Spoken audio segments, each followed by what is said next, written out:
नमस्कार. राज्यामध्ये आज जोरदार पावसाचा इशारा हवामान खात्याने दिला आहे. राज्यात विविध भागांमध्ये वादळी वाऱ्यासह मुसळधार पाऊस आणि ढगफुटी सदृश्य पाऊस काही ठिकाणी होत आहे. तर पूरस्थिती देखील काही भागांमध्ये निर्माण झालेली आहे. ढगफुटी सदृश्य पाऊस होत आहे. राज्यात आज जोरदार पावसाचा इशारा हवामान खात्याने दिलेला आहे.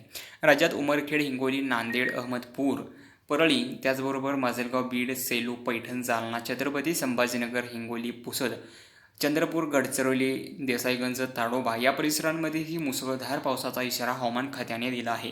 या परिसरांमध्ये हाय अलर्ट हवामान खात्याकडून आज देण्यात आलेला आहे. या ठिकाणी मुसळधार पाऊस होण्याचा इशारा हवामान खात्याने व्यक्त केलेला आहे. मागील काही दिवसापासून विविध भागांमध्ये भाग बदलत अतिवृष्टीसारखा पाऊस काही ठिकाणी होत आहे. नदी नाल्यांना पूरही काही ठिकाणी आलेले आहेत.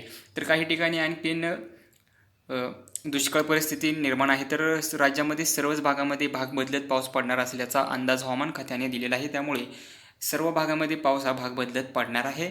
तर यापुढील हवामान अंदाज पाहण्यासाठी चॅनलला मित्रांनो आपल्या सबस्क्राईब करा आणि जास्तीत जास्त आपल्या शेतकरी मित्रांना व्हिडिओ हा शेअर करा. धन्यवाद.